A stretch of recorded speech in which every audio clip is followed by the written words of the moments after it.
بسم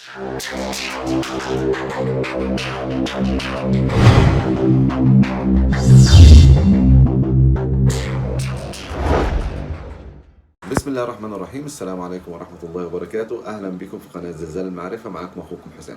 هنتكلم في موضوع سريع جدا النهاردة كلنا ممكن نحتاجه، والناس كتيرة مننا على الأغلب، وخصوصا ولادنا الطلبة اللي هم اليومين دول الله يعينهم، المطلوب منهم أبحاث كتيرة وعندهم شغل كتير، الله يوفقهم جميعا. هنتكلم ازاي هنقدر نكتب على الوورد عن طريق التحدث وليس عن طريق الكتابة اليدوية.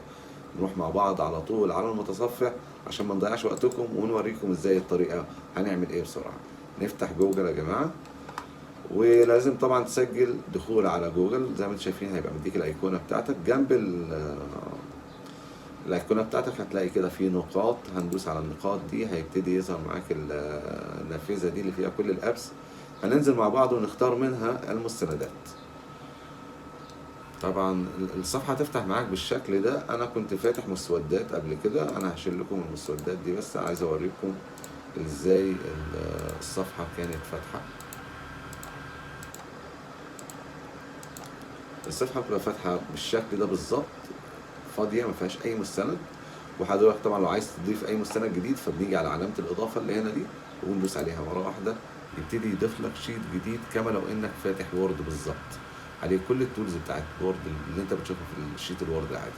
طيب عايزين نكتب ازاي بالتحدث؟ هنكتب ازاي؟ هنروح على فوق على الادوات كده وننزل مع بعض بعد ما يفتح لنا النافذه دي لحد لما نلاقي الكتابه بالصوت. هندوس على الكتابه بالصوت، هيدينا المايك اللطيف ده نقدر ندوس عليه ومره واحده بس، مش لازم انك تفضل دايس عليه. هتدوس عليه مره واحده وتبتدي تتحدث وتقول كل النصوص اللي انت عايز تكتبها على الشيت اللي قدامك ده. طبعا تحافظ على طريقه الالقاء بتاعتك، تحاول تخلي طريقه الالقاء بتاعتك ابطا نوعا ما من التحدث العادي او الطريقه العاديه اللي احنا بنتكلم بيها دي، لان الكمبيوتر مش هيلحق يكابشر كل الكلام اللي انت بتقوله بسرعه الانسان الاعتيادي. فهنجرب مع بعض كده نكتب اي نص صغير ونشوف هيعمل ايه.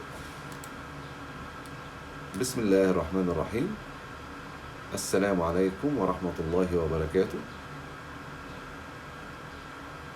تحية طيبة وبعد.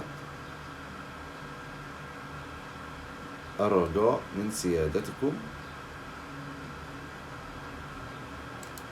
أنا مجرد كلام أنا مش محضره ولا عامل أي حاجة، بس أنت شوف ده الكلام اللي أنت قلته ممكن يطلع فيه أخطاء، خصوصا الكلمات اللي هي فيها ته مربوطة مثلا، ممكن يديلك عليها اختيارات فهتلاقي خط أحمر عليها بتضغط عليها كليك يمين وبيبتدي يديلك خيارات للكلمات دي، وبتصححها، بتختار الكلمة المناسبة للنص بتاعك وبتصححها. ممكن ناخد بقى النص كله كوبي على بعضه كده ونفتح وورد شيت جديد ونكتب فيه النص اللي احنا عايزينه، ونبتدي ان احنا نعمل التنسيق الملائم للنص بتاعنا حسب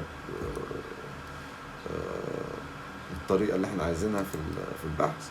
ممكن مثلا اخليه بالشكل ده، ممكن اقول لا انا عايز مثلا بسم الله الرحمن الرحيم، اخليها مثلا في وسط الشيت الى اخره من طرق التنسيق اللي انت عايزها. ودي كانت الطريقة السريعة، يا رب يكون فادتكم، يا رب يكون شرح كان بسيط. هدفنا افادتكم دايما ومستمرين بدعمكم، ما تنسناش بالاعجاب. اشوفكم في فيديو جديد. السلام عليكم.